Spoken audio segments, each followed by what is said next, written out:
Bom, Alberto, na tua primeira abordagem você colocou dentro da promoção de saúde a questão de prevenção. Falaste no licopeno. Então, o que você aconselharia a população, os homens usarem em termos de alimentação? Tomate é o grande Na realidade, segredo. A dieta com tomate ajuda na prevenção, né? Mas tem que ser uma quantidade muito grande de tomate, esse é o problema. Então todos esses trabalhos, eu preciso de grande quantidade, né, do alimento em si. Mas claro que é como eu falei desde o início, né, uma dieta saudável vai ajudar sempre, em qualquer situação. Claro que quando eu tenho derivados de soja na dieta, selênio na dieta, tomate na dieta, isso pode funcionar como fator protetor, mas eu não posso atribuir somente a isso, né? A gente sabe que isso tem implicações.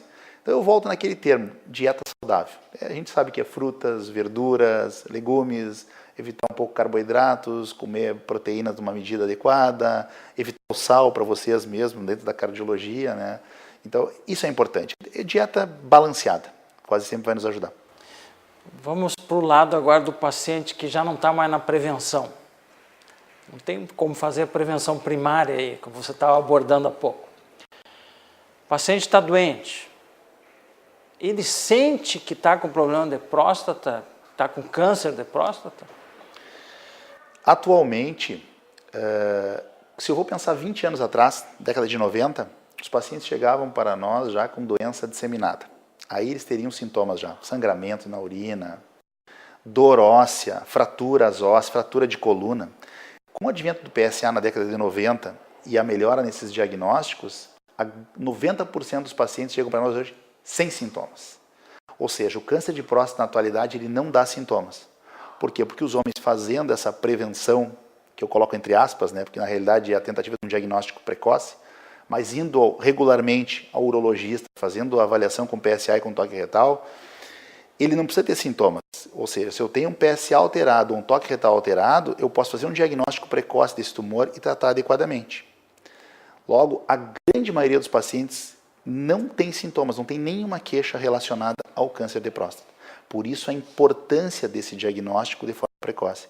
Porque quando eu tenho uma doença avançada, que um tumor que, por exemplo, invadiu a bexiga ou invadiu a uretra, esse homem pode estar perdendo urina, pode estar com sangramento na urina, pode estar com dor óssea, pode estar urinando toda hora.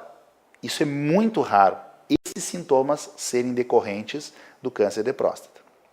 Eu tenho que falar que a doença mais comum entre os homens acima de 50 anos é a hiperplasia benigna da próstata. E aí nós falamos em sintomas. Levantar à noite para urinar, jato fraco, fazer força para urinar. Isso são sintomas que a gente chama irritativos e obstrutivos. E os obstrutivos que estão mais relacionados à próstata propriamente dito, ou a um fator obstrutivo daquela uretra.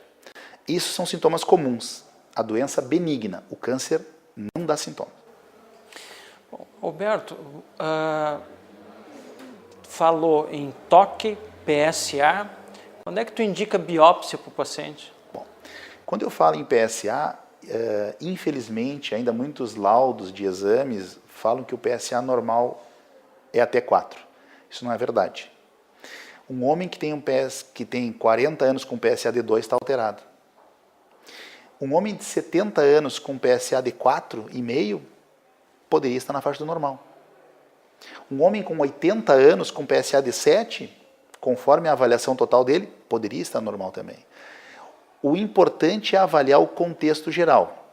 Quando eu tenho um PSA que está alterado ou elevado para a idade do paciente, para o volume da próstata, ou uma relação PSA total, PSA livre alterada, eu tenho uma indicação para a biópsia da próstata. Ou se ao fazer o exame físico desse paciente eu palpar um nódulo endurecido na próstata. É a outra indicação da biópsia da próstata. Então eu biopsio quando? Quando eu tenho um PSA alterado ou um nódulo na próstata. Aí eu tenho que fazer uma biópsia de próstata para confirmar essa minha hipótese de que esse paciente tem um câncer de próstata. Qual a possibilidade da tua biópsia ser falso negativo? Depende do nível do PSA. Ou seja, um PSA, quanto mais alto o PSA, maior a chance desse paciente ter um câncer de próstata. Essa é a relação. Ou se eu palpar uma próstata pétrea, por exemplo, muito dura, tem uma chance muito alta de ter um câncer de próstata. Esse dado é muito importante. Claro que tem homens que têm infecção urinária ou uma prostatite que chegam no consultório com PSA de 50, 60, que eles não têm câncer de próstata, mas eles estão com febre, com ardência para urinar, com calafrios, eles estão com prostatite aguda. Eu vou tratar essa infecção, não vou nem examinar eles. Trato, fizemos exames de urina, vamos dar antibiótico, baixar isso aí e reavaliar o PSA futuramente. Por isso a importância desse homem ser avaliado adequadamente. Um outro fator importante, e é muito comum os pacientes chegarem no consultório com PSA total e livre dosado. O PSA livre a gente só utiliza quando o PSA desse homem total, o PSA total dele é acima de 2,5 e abaixo de 10. Acima de 10 não se pede PSA livre e nem abaixo de 2,5, ele não tem valor. E quando eu utilizo o PSA livre, é para mim tentar melhorar a capacidade de identificar esses homens que poderão ter um câncer de próstata nessa faixa de 2,5 a 10, que é uma faixa às vezes difícil conforme a idade do paciente. Esse é muito importante e é um gasto desnecessário para os pacientes quando eles fazem, tanto financeiro quanto aquela preocupação, né? Muitos chegam, PSA total e livre. E o PSA total é 1, a gente já arrisca o livre, não interessa o livre. Isso é muito importante. Fazer um PSA total e o exame físico, ponto. Aí nós vamos conseguir avaliar esse paciente já com o objetivo de detectar um câncer de próstata. Você falou em hiperplasia de próstata. O indivíduo levanta, vai ao banheiro, e é outro pavor que a gente tem, né? Porque o paciente levanta, geralmente é idoso, tem tontura, vai ao banheiro para urinar, cai e acaba fazendo uma fratura, e daí vem todas aquelas complicações que a gente sabe bem, né? No caso da hiperplasia de próstata, quando você indica uma raspagem, uma RTU da próstata, quando você usa medicamentos para diminuir, nós cardiologistas também temos outro medo, porque os remédios para diminuir o volume da próstata dão hipotensão, nossos pacientes têm dificuldade de complacência. Então essas perguntas eu vou te deixar para o próximo intervalo, porque isso vem elucidar e esclarecer bastante os telespectadores.